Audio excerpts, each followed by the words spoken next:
Hey, what's going on today on Real Estate Fanatics? We're going to talk about, do you have to be somebody like me, an extrovert, like high energy, crazy type stuff to be successful in real estate, or can you be an introvert and be successful? You hear it both ways all the time. I will dispel the myths and the truths and the rumors coming here in just a minute. However, before we begin, if you ever want to connect with me, talk about anything, get on my schedule. It's on the Calendly link right here.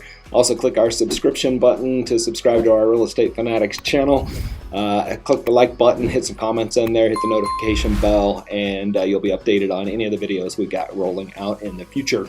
So, do you have to be an extrovert? Do you have to be like me, a little bit more jovial, a little bit more charismatic, a little bit more excitable? You see things on Facebook, social media, as sometimes how realtors are kind of like the little bit of the wild and the life of the party and all of those kind of things you see on the glitz and the glamour of it all. These people always look like they're kind of high profile, super social, interactive people.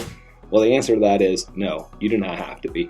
I absolutely know people that are introverts, if you want to call it that are very successful in this business. They're going to be more along the lines of tighter knit relationships. They're going to do a lot of business because they are very close to the people in their network, perhaps sometimes maybe more than extroverts are. Right? Extroverts are more about the masses. They get energy off of other people that they don't know. They're very comfortable just being open and out there. Obviously, an introvert's going to be a little bit more private a lot of times. I think the answer is really finding who your niche is based on your personality. Right? I've known typically nothing against like CPAs, but sometimes they have a different mental mindset in how they interact with people and where they get energy from.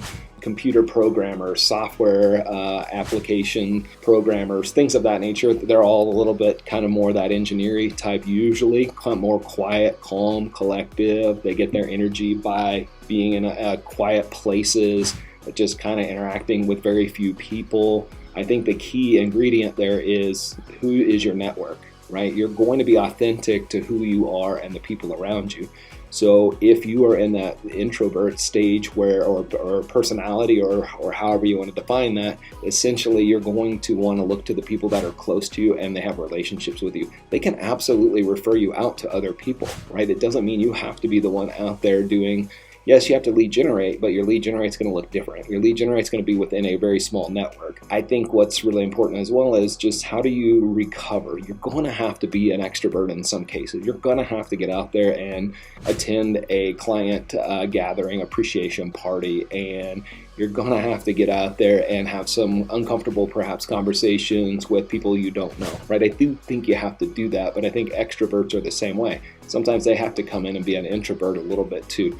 I can be appeared on the outside to be extremely extroverted. I do get energy by talking with lots of different people, but at the same time, sometimes when I go home at night, I want to shut it all down. Like, I am tired of talking to people. I don't want to talk to anybody. Like, I need to get re-energized, and sometimes I just do that by sitting in a quiet place, watching a baseball game or something on TV that's sports related. I do have to check out, and I think introverts are the same way, right? If they have to be out on 2 or 3 Zoom calls, 4 Zoom calls, if they have to be out in the public at social events, their energy is going to drain quickly, right? And they've got to go recharge. And the way they do it, obviously, is to go back into a quiet place and kind of recover and go from there. So I think the key things between being an extrovert and an introvert is they both are super successful in the business. I don't think there's a right or wrong way to do it. I think it's when they're not authentic to themselves. If you've got an introvert that's trying to schedule and throw a whole bunch of parties, and that's not their comfort zone, it's going to be difficult, I think, for them to pull that off, because that's just not where they enjoy their time in business. Maybe they're better at nonprofits and working with them and trying to get some opportunities through business there. Maybe they're better with small businesses, with close friends that run small businesses, maybe their church, right? Things like that. There's still always opportunities. They don't have to always be out there running massive parties, running massive events. So just a quick video today on that. So not a right or wrong answer whether you're an introvert or extrovert in this position. I do think extroverts typically perhaps convert more people in some cases just because they're out there talking to a lot more people, but they also get told no a lot more than perhaps an introvert that's staying really close to their inner circle. So anyways, I told you to stick around for the end of the video. If you want any systems or any of the processes or any of the documentation we have, just put some comments down below. Happy to send whatever that is.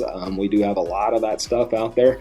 So hit the subscription button down below, notification bell, like our videos if you don't mind, and hit me on the Calendly link that was provided, and happy to have any further conversations with you. Thanks.